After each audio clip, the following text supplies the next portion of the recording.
It's a stain on the service because it reminds me how little has changed.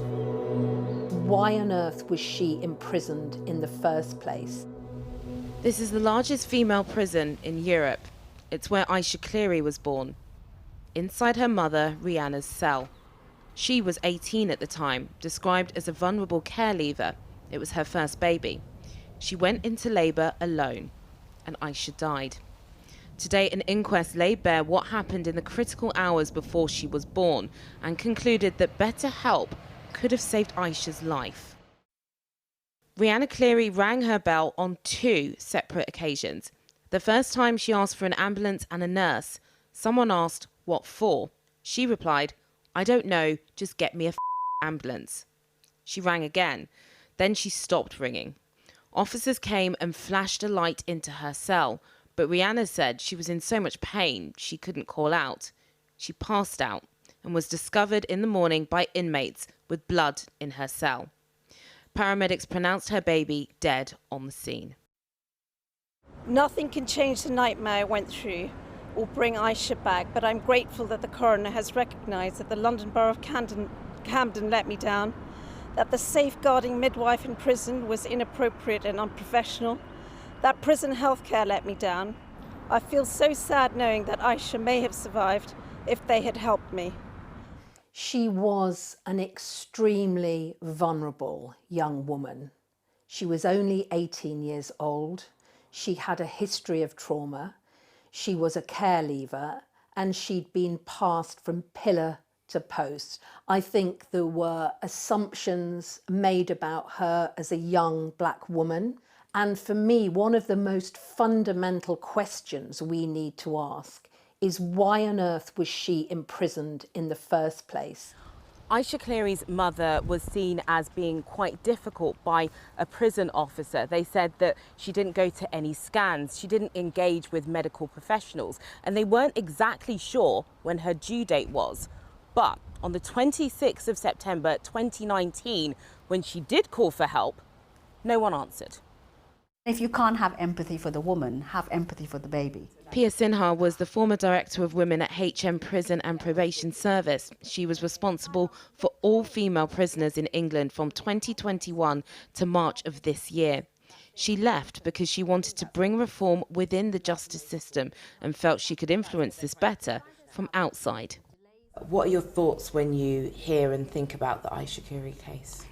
It just makes me desperately sad, because it reminds me how little has changed in the time when I was in Holloway Prison in 1999. It's a stain on the service, and I think that the response that has happened as a result of it has hopefully ensured that it will never happen again. Do you think that a case like Aisha Cleary could happen again in our prison systems with the way that things are set up, even with the changes? I would say that the staff are better trained, the staff are better informed, governors are managing risk better, there's a policy framework that now exists, which means that people know what they should be doing. So all of those things mitigate or minimise the risk, but they can't ever eliminate it.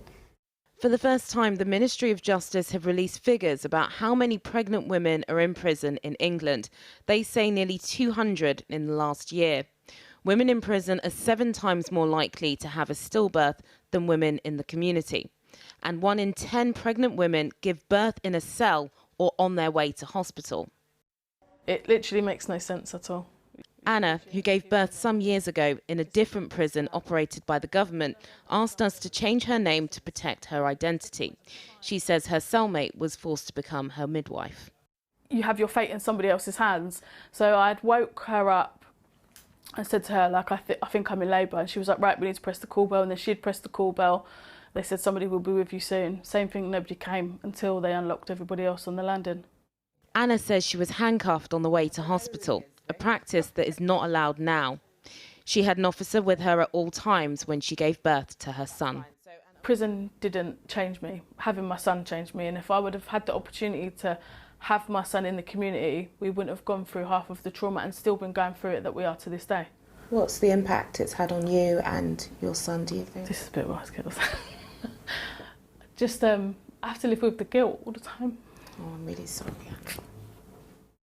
Rianna Cleary was held at Bronzefield, which is run by Sodexo. In a statement, they told us, "We're truly sorry that Miss Cleary gave birth alone in her cell and continue to extend our sincere condolences for the sad and tragic death of Aisha. In the 4 years that have passed, our priority has been to implement effective and positive changes in the prison, and we will review these in light of the coroner's conclusions."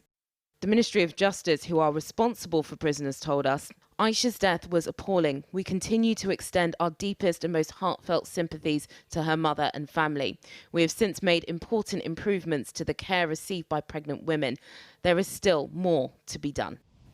And Camden Council said they were desperately sad that a mother lost her child in these circumstances, adding they are committed to providing the best possible support to young people in their care. While the agencies responsible have expressed regret, Rianna Cleary says she'll have to live with what happened in her cell when she gave birth for the first time for the rest of her life. Well, with me now to discuss this is Kirsty Kitchen from Birth Companions, a charity which works with pregnant women and new mothers in custody. And in Berkshire is Dr. Miranda Davis from the Nuffield Trust, who's an expert on healthcare in prisons. Kirsty, I'll just start with you. What's your reaction when you hear and think about Aisha Cleary's case? Thank you, Aisha. My reaction is one of deep regret that Rianna was ever put in the situation that she was put in, and a sense of regret that the warnings that we and many others have been issuing for many years before this happened were not heeded.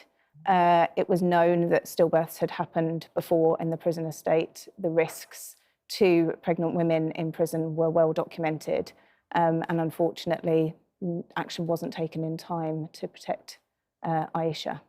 In a lot of the statements that we got from the MOJ and also from Sodexo as well, they have said that they have learned lessons in the 4 years since this has happened. You go into prisons regularly to speak to pregnant women. What are your reflections and what have you seen? There's no doubt that lessons have been learnt from this. I would argue that it shouldn't take a death for those lessons to be learnt. And we were very glad to be invited to help to generate the first mandatory standards of care for pregnant women in prison. And what is written down on paper now is good. But the reality of the situation is that the prison system is broken. It is not a system, never has been, based on healthcare or care of any form, really. It is a system of control and punishment, and therefore will never be appropriate for pregnant women. Right, Dr. Davies, just to bring you in as well and just get your reaction to the case of Aisha and Rianna Cleary. I think it's just an awful, awful case. And something we found in our work is that it's sort of emblematic of the real challenges that women in prison have receiving the hospital care that they need. In our Nuffield Trust research, we found that pregnant women in prison are missing more midwifery appointments than women in the general population, and also more obstetrics appointments. So they're not receiving access to the services that they need during that time when they're at real risk. There is a policy, though, that these women are meant to get an equivalence of care, so they're meant to have the same care as women who are outside or in the community. Is that happening in practice? Yeah, so women in prison should receive equivalent care to women in the general population. But what we see time and time again in the data is that there's this long-standing access challenge. So if we look at all outpatient appointments, for instance, women are missing about 45%, and that's significantly higher than women in the general population. And also, in terms of equivalence of care, missing these appointments places women at risk for premature birth and delivery. So we found in our research, we looked at 127 women over 4 years, and 11% went into preterm labour and delivery. And this places them at much higher risk of disabilities for the babies and also poor outcomes. And Kirsty, I'll just bring you back in as well. In Aisha Cleary's case, we heard that there was a call bell that wasn't answered. Anna, that we spoke to, a separate prison, different prison, different circumstances, but she also said that a call bell wasn't answered. Is that a familiar thing that you've heard from women in prison who are pregnant? Yes, absolutely. It's not just call bells not being answered, though. It's women's voices and just not being listened to.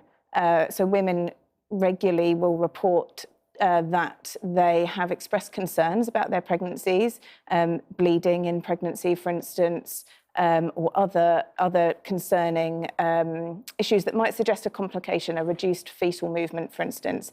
And the response from healthcare and from prison officers is just not up to scratch because of the nature of that system. And we've got to recognise we've got chronic staff shortages in the prison system, and we've got record levels of self-harm in the prison system.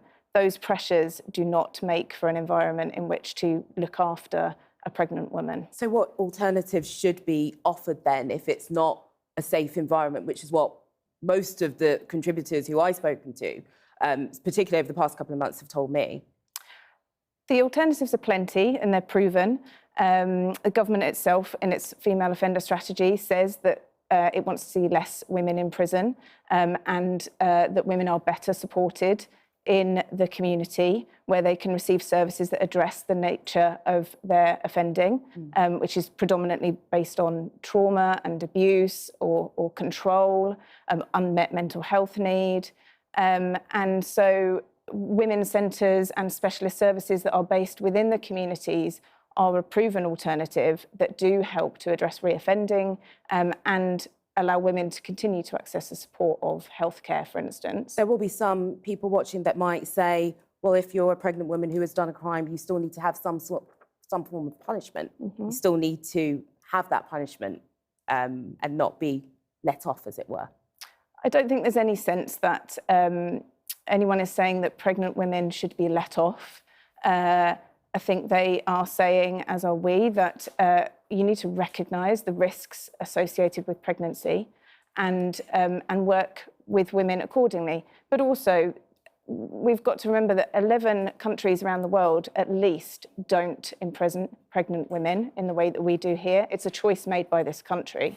And actually, they don't have a problem with finding alternatives to work with those women. So those countries are Brazil, Russia, Mexico and Ukraine. And just briefly, Dr. Davies, I'll get from you, what changes would you like to see in light of this case? I think one thing we would like to see is improved data collection and a real honesty actually about the fact that there are pregnant women in prison and actually what's happening to them and the outcome for them and their babies. Thank you very much, Dr. Davies and Kirsty Kitchen.